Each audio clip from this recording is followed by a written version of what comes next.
Hello students, welcome to my channel. तो इस video में हम सॉल्व कर रहे हैं क्लास 11th एक्सरसाइज 1.2 क्वेश्चन 4, 5, 6 तीनों ही हम इसी वीडियो में सॉल्व करेंगे। तो question 4 is in the following state whether A equal B और नॉट। तो हमने यहाँ पे जब इंट्रोडक्शन वीडियो पढ़ा था तब मैंने आपको वहाँ पे डेफिनेशन बताई थी इक्वल सेट की, कि दो सेट कब इक्वल होते हैं। तो जब एक सेट के जितने भी एलिमेंट है और दूसरे सेट के जितने भी एलिमेंट है, अगर वो एलिमेंट इक्वल है, ओके, अगर यहाँ ए तो यहाँ ए है, यहाँ बी है तो यहाँ भी बी है, यहाँ सी है तो यहाँ भी सी है, डी यहाँ है तो डी यहाँ भी है, मतलब अंदर जितने भी एलिमेंट्स है अगर वो इक्वल है तभी उसको हम क्या कहते हैं, इक्वल सेट्स कहते हैं। तो आपको यहाँ पे 4 क्वेश्चन दिए, इन चारों में आपको चेक करके बताना है कि कौन यहाँ पे इक्वल सेट है और कौन यहाँ पे नहीं है। तो फर्स्ट पार्ट जैसा कि हम यहाँ पे देखते हैं, तो फर्स्ट पार्ट में आपका ए सेट क्या है, ए सेट आपका यहाँ पे है ए, देन बी, देन सी, देन डी। और अगर अब बी को आप यहाँ पे देखोगे तो ये है डी, देन सी, देन बी, देन ए। तो यहाँ भी 4 एलिमेंट है, यहाँ भी 4 एलिमेंट है, दोनों का ऑर्डर चेंज है। यहाँ ए बी सी डी है, यहाँ डी सी बी है, तो ऑर्डर का कोई फर्क नहीं पड़ता आप जब भी आप सेट बनाते हो। बट आप सिर्फ यहाँ पे चेक करो, देखो ए यहाँ है, ए यहाँ भी है, बी यहाँ है, बी यहाँ भी है, सी यहाँ है, सी यहाँ भी है, और डी आपका यहाँ है तो डी यहाँ भी है। इसका मतलब दोनों ही सेट ए और सेट बी दोनों में एलिमेंट आपके यहाँ पे क्या है, सेम है। तो इसका मतलब यहाँ पे ये क्या है, इक्वल सेट है।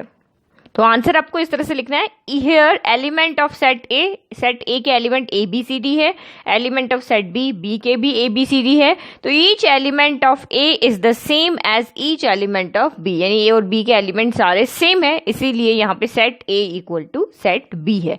नाउ सेकेंड पार्ट यहाँ पे देखते हैं। तो सेकेंड पार्ट में अगर आप देखोगे तो ए यहाँ पे कौन है, तो ए के एलिमेंट है 4, 6, 4, 8, 12, 16, और यहाँ पे है आपका 8, 4, 16 और 18। तो अगर आप यहाँ पे कंपेयर करो तो 4 यहाँ है, 4 यहाँ भी है, 8 यहाँ है, 8 आपका यहाँ भी है, 12 यहाँ है बट 12 आपका यहाँ नहीं है, 16 यहाँ है बट 16 यहाँ है। इसका मतलब यहाँ पे ये 12 इधर है बट 12 इधर नहीं है, 18 इधर है बट 18 इधर नहीं है। तो इसका मतलब ये इक्वल सेट नहीं हुआ, क्योंकि सिर्फ 3 के इक्वल होने से कुछ नहीं होगा। जितने भी एलिमेंट है वो सारे दूसरे सेट के एलिमेंट के क्या होने चाहिए, इक्वल होने चाहिए।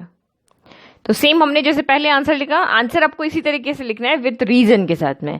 तो elements of set A 4, 8, 12, 16, elements of set B 4, 8, 16, 18। अब हमें ए इक्वल बी चेक करना है। तो एलिमेंट्स यहाँ पे क्या है, 12 सेट ए के अंदर तो है बट सेट बी के अंदर नहीं है। दैट इज का मतलब क्या हुआ कि 12 ए में तो बिलोंग कर रहा है बट 12 बी में बिलोंग नहीं कर रहा है, इसीलिए A is not equal to B हो गया।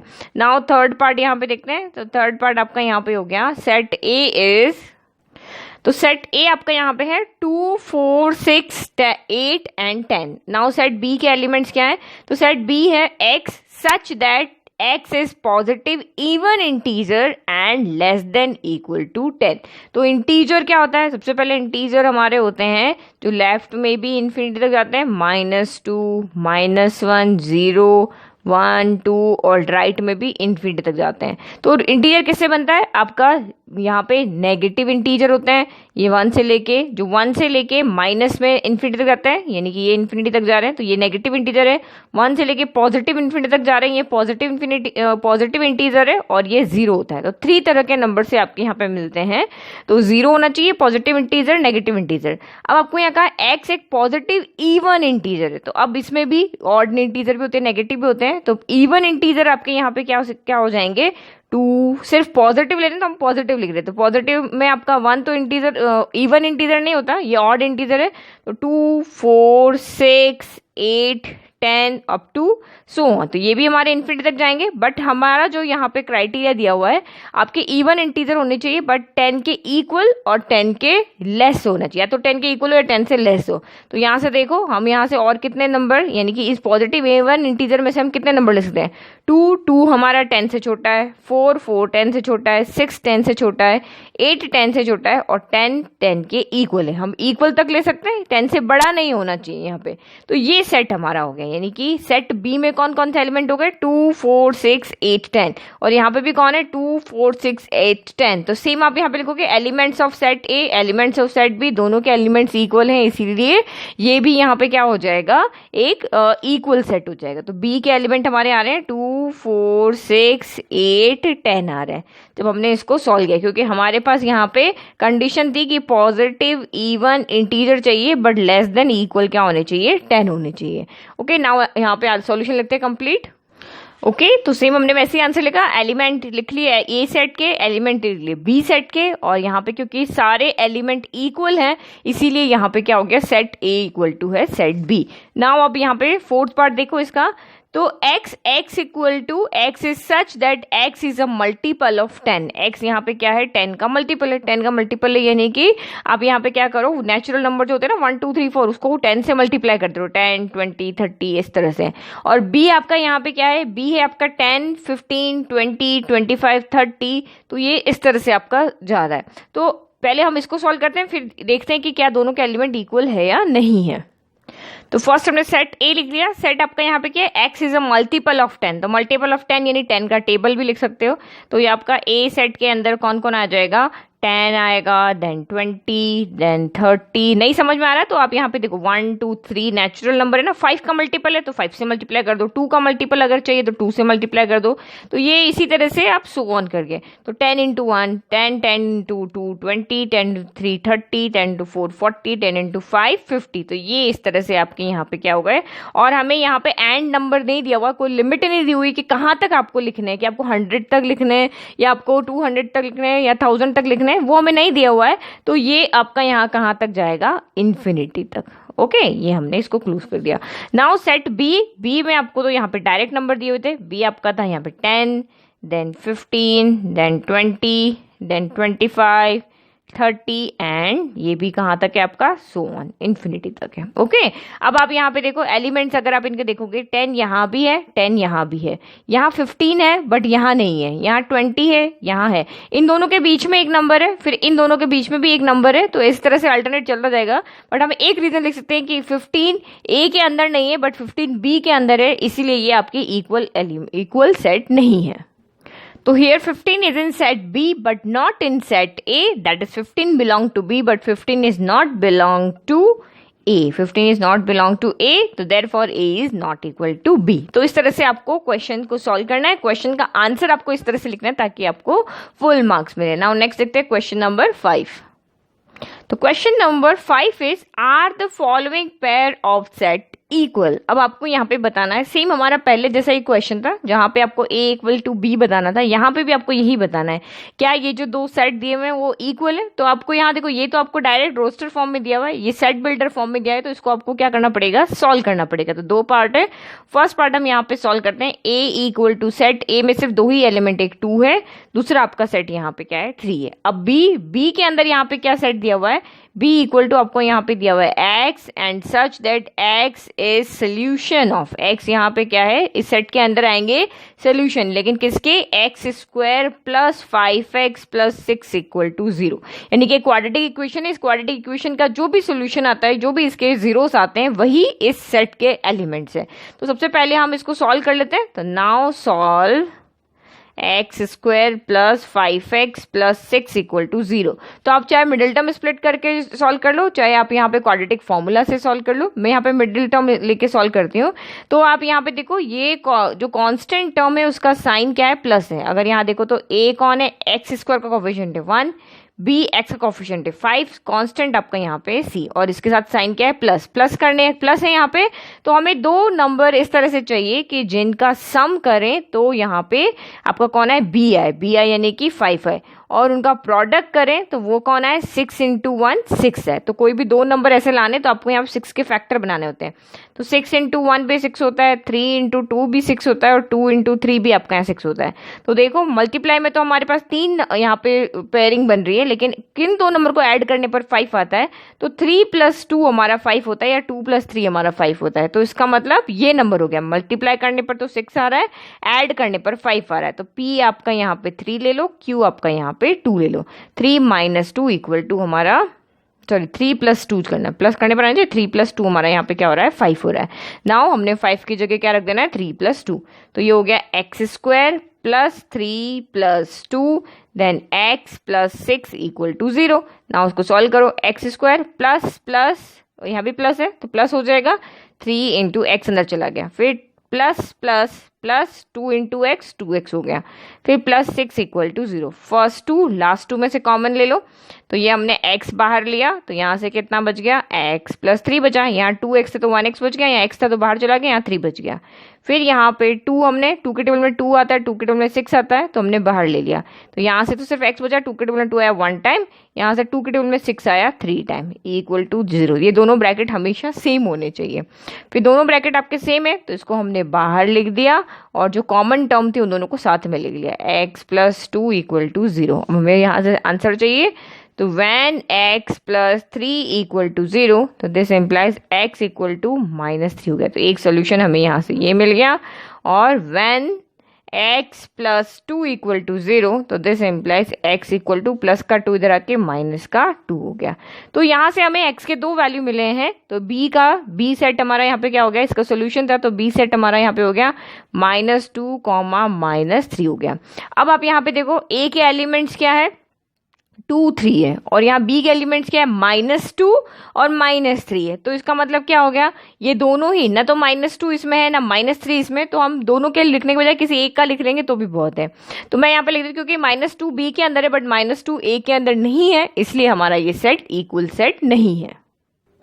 तो फाइनल आंसर हमने लिख लिया, here -2 is in set B but not in set A, क्योंकि -2 सेट B में है बट A में नहीं है। As every element of set A is not same as every element of set B, यहाँ पे जो भी एलिमेंट सेट A के अंदर है वो सेट B के एलिमेंट के इक्वल नहीं है, इसीलिए सेट A सेट B के इक्वल नहीं है। नाउ सेकेंड पार्ट, यहाँ पे A एक सेट है जहाँ पे x is such that x इस तरह से है कि x is a letter in the word follow, यानी कि फॉलो वर्ड को बनाने के लिए जितने भी लेटर का यूज आ रहा है उसका सेट कौन है, a है। और b क्या है, b वो सेट है जिसमें y is a letter in the word wolf, तो y आपका यहाँ पे क्या है, y इस तरह से है, या b सेट इस तरह से है कि वुल्फ वर्ड को बनाने में जितने भी लेटर यूज हो रहे हैं उसका सेट आपका b है। तो उसको हम यहाँ पे क्या करते हैं, पहले सॉल्व कर लेते हैं। तो a के लिए आपका क्या आंसर आ जाएगा, सेट a आपका यहाँ से क्या हो जाएगा, a = 2। अब फॉलो को बनाने में देखो कौन आ रहा है, तो इस तरह का जब भी क्वेश्चन आता है, मैंने आपको कहा ना आपको रिपीट नहीं करना है लेटर को, कि आपको सिर्फ ये बताना है कि अगर मुझे फॉलो वर्ड लिखना है तो फॉलो वर्ड को बनाने के लिए कौन कौन से लेटर चाहिए। तो मुझे एक a चाहिए, मुझे एक o चाहिए, चाहे o यहाँ 2 टाइम है बट मैंने एक बार लिख दिया, अब मैं चाहे इसको 10 बार यूज करूँ कोई भी स्पेलिंग बनाने में, 26 हमारे अल्फाबेट्स है, उन अल्फाबेट्स में से किसी भी वर्ड को बनाने में चाहे आप कितने भी बार यूज करो लेटर तो वो के वही रहेंगे। तो एक लेटर f चाहिए, एक लेटर हमें a चाहिए, एक लेटर हमें l चाहिए और एक लेटर हमें w चाहिए, यानी इन 4 लेटर से हमारा फॉलो वर्ड बना हुआ है। नाउ नेक्स्ट अगर हम सेट b की बात करें तो सेट b में वुल्फ वर्ड बनाना है, यहाँ पे कोई भी रिपीट नहीं हो रहा है, तो हमें ये 4 ही लेटर चाहिए, w भी चाहिए, o भी चाहिए, l भी चाहिए और f भी चाहिए। ओके, ये इसके लिए यहाँ रिपीट हो रहा था, जो रिपीट वालों को नहीं लिखना है, यहाँ कोई भी रिपीट नहीं हो रहा, तुमने चारों ले लिए। तो अब देखो यहाँ पे चेक करो, यहाँ भी f है, यहाँ भी f है, o यहाँ है, o यहाँ भी है, l यहाँ है, l यहाँ भी है, w यहाँ है, w यहाँ भी है, तो दोनों ही सेट के एलिमेंट्स इक्वल है, इसलिए ये आपके क्या हो जाएगा, इक्वल सेट हो जाएगा। ओके, तो हमने यहाँ पे दोनों सेट के एलिमेंट्स लिख लिए। Now every element of set A is set same as every element of set B, तो इसीलिए यहाँ पे सेट ए इक्वल क्या हो जाएगा, सेट बी हो जाएगा। तो इसी तरीके से आपको क्वेश्चन को अगर सॉल्व करके, पहले यहाँ पे सेट बिल्डर फॉर्म दी हुई है तो आप उसको रोस्टर फॉर्म में चेंज करके देखो क्या वो इक्वल आ रहे नहीं है, बट यहाँ पे भी जैसे हमें सेट बिल्डर फॉर्म थी तो सेट बिल्डर फॉर्म से हमने उसके एलिमेंट्स पता किए। यहाँ पे जो आपको स्टेटमेंट या स्टेटमेंट से आपको एलिमेंट्स नहीं पता चलेंगे, तो यहाँ पे हमने इनको सॉल्व करके पहले रोस्टर फॉर्म में लिखा, एलिमेंट्स पता किए, उसके बाद हमने देखा कि ये सेट इक्वल है या नहीं है। नाउ नेक्स्ट देखते हैं question number 6। Now last question of this exercise, question number 6. From the sets given below, select equal set. तो आपको यहाँ पे टोटल 1 2 3 4 5 6 7 8 सेट यहाँ पे गिवन है और सारे ही आपके रोस्टर फॉर्म में, तो इजीली आप यहाँ पे चेक कर पाओगे कि कौन सा सेट कौन से सेट के इक्वल है। तो सबसे पहले फर्स्ट हम यहाँ पे ए सेट की बात करते हैं, सेट ए की बात करते हैं। सेट ए यहाँ पे आपका क्या है? सेट ए हमारा यहाँ पे है 2, 4, 8, 12, यानी कि सेट ए में आपके 4 एलिमेंट है 2, 4, 8, 12। तो अब यहाँ पे चेक करो कि कौन सा ऐसा सेट है जिसमें यही एलिमेंट, तो बी में तो 1 2 3 4 है, ये तो नहीं है। अब यहाँ पे देखो 4 है, यहाँ पे 4 है, 8 है, 12 है, बट हमें यहाँ पे 2 नहीं है और 12 नहीं है। फिर 3 1 4 2, तो ये भी नहीं है। तो -1, 1 यहाँ ये भी इसके अंदर नहीं है, ये एलिमेंट भी नहीं है, 1, -1 भी नहीं है, 0, 1 भी नहीं है। तो इसका मतलब हमें यहाँ पे क्या दिख रहा है कि सेट ए के इक्वल यहाँ पे कोई भी सेट नहीं है। तो यहाँ पे लिख लिया, here set A is not equal to any set. Set A यहाँ पे बी के, C, D, E, F, G, H, यहाँ पे रिमेनिंग 5 के, रिमेनिंग 1 2 3 4 7 के, रिमेनिंग 7 में से किसी के भी इक्वल नहीं है। नाउ सेट बी देखते हैं, तो बी में कौन कौन से एलिमेंट है? 1 2 3 4। अब चेक करो, तो ए को तो हमें देखना ही नहीं है, ए तो किसी के भी इक्वल नहीं है, तो यहाँ भी 1 2 3 4 नहीं है, यहाँ है, यहाँ 1 है, यहाँ 2 भी है, यहाँ 3 भी है, यहाँ 4 भी है, बट ऑर्डर चेंज है, ऑर्डर आपके यहाँ पे चेंज हो सकते हैं। तो हियर सेट बी यहाँ पर है एंड हम यहाँ पे सेट डी को भी लिखते हैं। तो सेट डी हमारा बी के यहाँ पे इक्वल है, क्योंकि दोनों के एलिमेंट्स के ऑर्डर चाहे चेंज हो लेकिन एलिमेंट्स हमारे यहाँ पे सेम है। तो आप क्या लिखोगे? बी आपका यहाँ पे किसके इक्वल है? बी इक्वल है हमारा यहाँ पे डी के। तो रीजन आप लिख लो यहाँ पे। तो here all elements of set B are in set D, तो hence set B equal to set D हो गया। नाउ नेक्स्ट हम सी की बात करते हैं। तो सी, तो बी तो हमारा डी के इक्वल आ गया, ए किसी के इक्वल नहीं है। अब सी की बात करते हैं। तो सी आप यहाँ पे देखो, अब ये सिर्फ 4 सेट बचे हुए हैं, ये क्योंकि हमने देख लिए, ये इसके इक्वल आ गया, ये किसी के इक्वल नहीं है। तो 4 8 12 14, तो यहाँ आपको चारों ही सेट में सिर्फ 2 2 एलिमेंट्स है, यहाँ 4 एलिमेंट्स है, तो ये भी आपका किसी के इक्वल नहीं है। तो सेम आप यहाँ पे लिख लोगे, set C is not equal to any set हो गया, ये भी किसी सेट के इक्वल नहीं है। नाउ नेक्स्ट हम देखते हैं सेट ई। तो सेट ई यहाँ पे कौन है? -1, 1। ओके, तो आप यहाँ पे देखो, ये -1, 1 है, तो ये हो गया, ये हो गया और ये हो गया। तो ये देखो यहाँ दिख रहा है मुझे, ये -1, 1 है, ये 1, -1 है, तो ये दोनों आपस में इक्वल है, चाहे एलिमेंट यहाँ पे अलग अलग है। तो सेट ई एंड सेट जी, जी भी आपका यहाँ पे क्या है? 1, -1 है, दोनों के एलिमेंट्स यहाँ पे इक्वल है, तो इसीलिए हम यहाँ पे क्या कहेंगे? ई जी के इक्वल है। ओके, तो elements of set E and set G are same, तो ई इक्वल टू जी हो गया। नाउ एफ देखते हैं। एफ 0, ए है, तो हमारा सिर्फ एच बचा है, बाकी सारे सबका तो हमने चेक कर लिया। तो इस एफ का एच के इक्वल नहीं है। किसी और में भी देखो तो 0, ए किसी का भी एलिमेंट नहीं है, और एच को देखो तो 0, 1 किसी का भी एलिमेंट नहीं है। तो एफ भी किसी सेट के इक्वल नहीं है, और जी यहाँ पे एच भी किसी सेट के इक्वल नहीं है। तो यहाँ पे क्या लिखोगे? Set F is not equal to any set, और यहाँ पे भी लिखेंगे set H is not equal to any set। तो यहाँ पे कौन से 2 सेट आपके इक्वल आए हैं? एक सेट आपका B इक्वल D आया है और एक सेट आपका E इक्वल टू G आया है। ओके, तो हम सिर्फ यहाँ पे लिख देंगे फाइनल आंसर कि only set B equal to D and set E equal to G. तो इस तरीके से आपको इस क्वेश्चन को सॉल्व करना है। तो आई होप आपको तीनों ही क्वेश्चन अच्छे से समझ में आए। Thank you.